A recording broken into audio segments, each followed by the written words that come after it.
దేవుని యొక్క సంఘమైన మనకు, కుటుంబానికి ఉండవలసిన లక్షణాలు. ఎందుకు ఈ రెండింటిని నేను జత చేశానంటే ప్రియులరా, సంఘానికి కుటుంబానికి చాలా దగ్గర సంబంధం ఉంటుంది. నేను కొన్ని పోలికలు మీకు చెప్తాను. సంఘానికి ఒక హెడ్ ఉంటారు, అంటే ఒక శిరస్సు మాదిరిగా.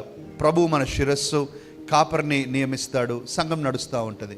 మన కుటుంబానికి కూడా హెడ్ ఆఫ్ ద ఫ్యామిలీ, కుటుంబ యజమాని ఉంటాడు, ఫ్యామిలీ మెంబర్స్ ఉంటాం, మనం నడుస్తూ ఉంటాం. సంఘములో డిఫరెంట్ పీపుల్ ఉంటారు ప్రియులారా, రకరకాల ప్రజలు ఉంటారు.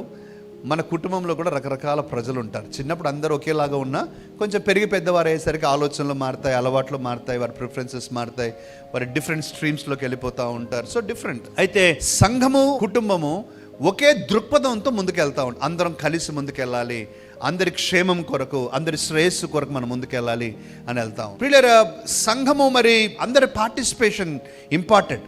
అందరి పార్టిసిపేషన్ ఉంటేనే సంఘం ముందుకు వెళ్తుంది, సంఘం ఎదుగుతుంది. అలాగే కుటుంబంలో కూడా అంతే, అందరూ పార్టిసిపేట్ చేయాలి. ఒకరు దుప్పట్లు మడతేయాలి, ఒకరు కసువు ఉడుచుకోవాలి, ఒకరు అన్నం వండుతారు, ఒకరు బాటిల్స్ నింపుకుంటారు. You see everybody should contribute.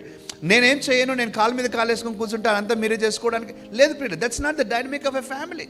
We all do works. మన అందరం చిన్నదో పెద్దదో ఏదో ఒకటి చేస్తూనే ఉండాలి, చేస్తేనే మన కుటుంబం ముందుకు వెళ్తుంది ప్రియులారా. ఒకరు సంపాదిస్తారు, ఒకరు సంరక్షిస్తారు, ఈ విధంగా మనం చేసుకుంటూ ఉంటాం. సో ఇక రెండింటిని దగ్గర పోలిక చేసి చూపిస్తూ ఉన్నాను ప్రియులారా.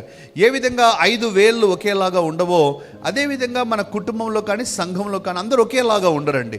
కొందరు చక్కగా డబుల్ PhDs చేసిన వాళ్ళు ఉంటారు, మాస్టర్స్ చేసిన వాళ్ళు ఉంటారు, కొంతమంది అబ్రాడ్లో చదువుకున్న వాళ్ళు, కొంతమంది చదవలేని వారు కూడా ఉంటారు. It's okay, no problem. అయితే ప్రియులారా, మనం ఎప్పుడైతే సంఘంలోనికి లేక ఈ 2 తలుపుల్లో నుంచి మనం లోపలికి వస్తామో, we don't come as anybody, any qualification తీసుకొని మనం రాకూడదని నేను జ్ఞాపకం చేస్తున్నాను. మన లోపలికి వచ్చినప్పుడు ప్రియులారా, మనం ఎవరిమి కూడా గొప్పవారిగా రాకూడదు. మనం అందరూ కూడా కుటుంబ సభ్యుల మాదిరి ఉన్నాం. ఆలోచించండి, I had a very strange experience with a family. ఒక ఫ్యామిలీ వాళ్ళు ప్రియులారా, ఆయన పెద్ద ఆఫీసర్ గారు వారు ఎక్కడ పోయినా కూడా సలాం సార్ అని he got use to it. అందరు రెస్పెక్ట్ చేయటం, ఉన్నతంగా ఎక్కించడం. He was a big officer. తను ఇంట్లో కూడా అది ఎక్స్పెక్ట్ చేశాడు. ఇంట్లో కూడా నా భార్య, నా బిడ్డలు అందరూ కూడా ఎలా చేస్తారండి?